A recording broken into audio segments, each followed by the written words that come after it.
तो hello students, कैसे हैं आप लोग। आई होप आप सब अच्छे होंगे, अपनी अपनी पढ़ाई में व्यस्त होंगे। फिर एक न्यू कॉन्सेप्ट के साथ हम आ चुके हैं। तो शिवांग क्लासेस में आप सभी का स्वागत है। आज हम आपको क्लास 12th में गद्यांश लिखना जानेंगे, किस प्रकार से गद्यांश और कैसे प्रश्न आएंगे। देखो, गद्यांश आपको जब दिया जाएगा तो आपसे सिर्फ 5 चीज पूछेगा। पहला पूछेगा उपयुक्त गद्यांश के शीर्षक है वो उनके लेखक का नाम बताइए।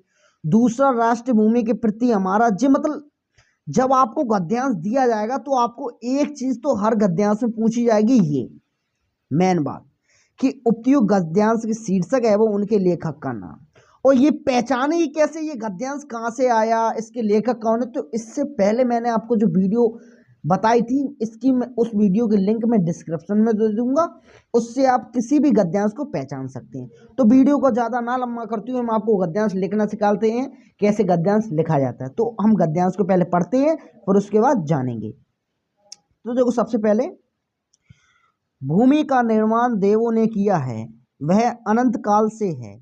उसके भौतिक रूप, सौंदर्य और समृद्धि के प्रति सचेत होना हमारा आवश्यक कर्तव्य है। भूमि के पार्थिव स्वरूप के प्रति हम जिसने अधिक जागरूक होंगे उतने ही हमारी राष्ट्रीयता बलवती हो सकेगी। यह पृथ्वी सच्चे अर्थों में समस्त राष्ट्रीय विचारधाराओं की जननी है। जो राष्ट्रीयता पृथ्वी के साथ नहीं जुड़ी वह निर्मूल होती है। ठीक है ना। और आगे जानेंगे, राष्ट्रीयता की जड़ें पृथ्वी में जितनी गहरी होंगी उतना ही राष्ट्रीय भाव का अंक उत्पत्ति होगी। इसलिए पृथ्वी के भौतिक स्वरूप की अघोपात जानकारी प्राप्त करना उसकी सुंदरता, उपयोगिता और महिमा को पहचानना आवश्यक धर्म है। माने हमारा धर्म है। क्या धर्म है?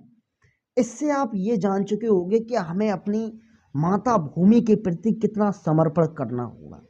जिस प्रकार हम एक पेड़ को काटते हैं उस प्रकार उस पेड़ की जड़ को मजबूत करना वो भी हमारा धर्म है।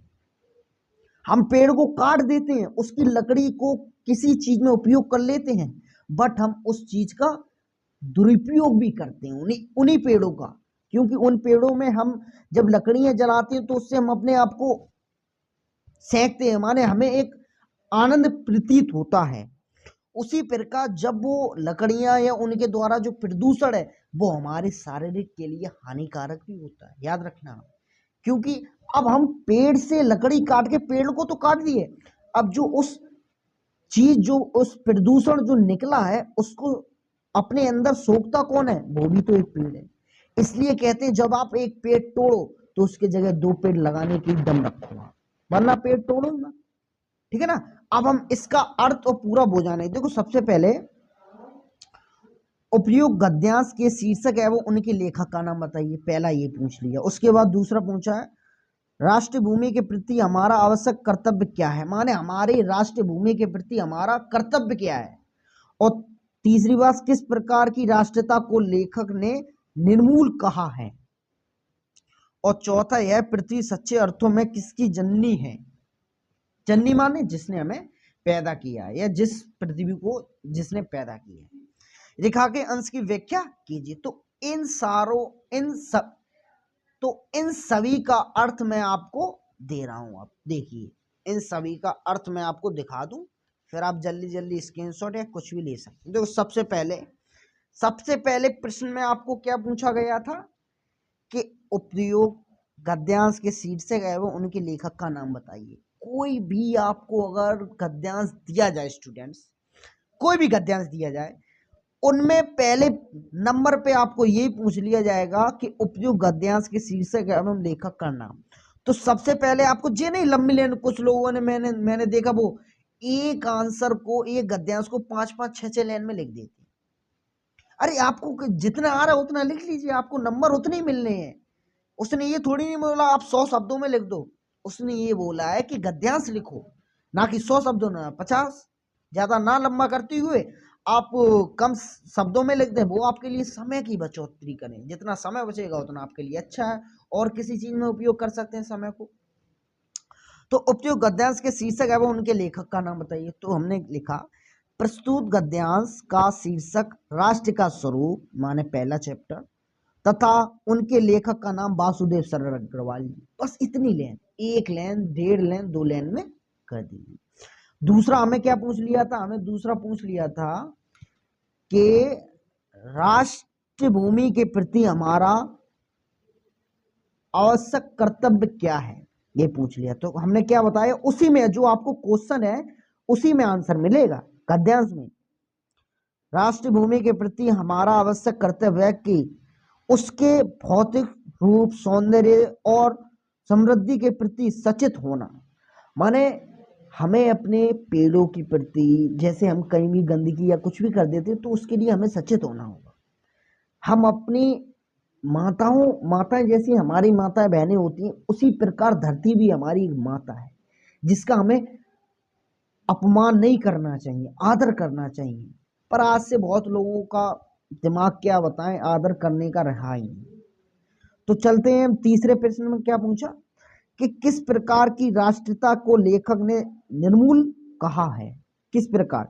लेखक ने कहा है कि जो राष्ट्रीयता भूमि के साथ नहीं जुड़ी वह निर्मूल होती है। माने आप अपने धर्म के प्रति नहीं जुड़े। धर्म अपना क्या है? हिंदू धर्म, सनातन धर्म अपना क्या है? आप अपने माताओं बहनों के साथ कैसे आप वार्तालाप करते हैं? आप कैसी कूट दृष्टि से देखते हैं? नहीं देखते ना, क्योंकि आप अपने हिंदू धर्म को देखते हैं। माता बहनें, अपने ताऊ चाची, ये सब अपने माता बहनें हैं ना। अब इसी में आप अगर, मतलब मैं किसी का कहना नहीं चाहता, आप दूसरे धर्मों में देखो तो वो चाचा ताऊ या वो ऐसे रिश्तों को नहीं मानते, वो उन्हीं में शादी कर लेते हैं। तो ये सनातन धर्म अपना शुद्ध धर्म है, ठीक है ना। तो अब आ जाते हैं अपने चौथे पर। तो यह पृथ्वी सच्चे अर्थों में किसकी जननी है? तो यह पृथ्वी सच्चे अर्थों में समस्त राष्ट्रीय विचारधाराओं की जननी, माने समस्त राज्य, माने पूरे भारत की एक माता है ये, पूरे भारत, जिसमें हर एक व्यक्ति को अपनी माताओं के जैसे अपनी माताओं और बहनों का आदर करते हैं, वैसे इस जो धरती माता है इनका भी आदर करना होगा। इनके द्वारा जो हम दुरुपयोग करते हैं, जैसे धरती पे कभी कुछ करना, कहीं कुछ करना, कहीं धरती पे गड्ढा करना, कहीं कुछ, इसका दुरुपयोग कर रहे हैं, प्रयोग थोड़ी नहीं। आप धरती पे गड्ढा खोद के पेड़ लगा सकते हैं ना, ऐसा भी काम कर सकते हैं ना आप। चलिए ठीक, अब हम इसकी व्याख्या जानते हैं। व्याख्या भी ज्यादा लंबी नहीं, व्याख्या आपको मुश्किल 5-6 लाइन में करनी और ज्यादा रेखांकी अंश की व्याख्या कि देखो, राष्ट्रीयता की जड़ें पृथ्वी में जितनी अधिक गहरी होंगी उतना ही राष्ट्रीय भाव का अंकुर पुष्पित एवं फलवती होगा। अर्थात राष्ट्रीयता का आधार जितना सशक्त होगा, राष्ट्रीय भावनाएं भी उतनी ही अधिक विकसित होंगी। अतः प्रारंभ से अंत तक पृथ्वी के भौतिक स्वरूप की जननी जानकारी रखना तथा उसके रूप, सौंदर्य, उपयोगिता एवं महिमा को पहचाना प्रत्येक मनुष्य का न केवल कर्तव्य अपूत उसका धर्म भी है, ठीक है ना आप। तो देखो, मैंने आपको बताया था जो हम अपनी माताओं बहनों का जैसे कर्तव्य करते हैं, एक बच्चे समझ के, एक मतलब कोई भी रिश्ता समझ के हम अपना कर्तव्य के, वैसे ही हमारी भूमि के प्रति भी हमारा कुछ कर्तव्य है, हमारी कुछ धर्म है।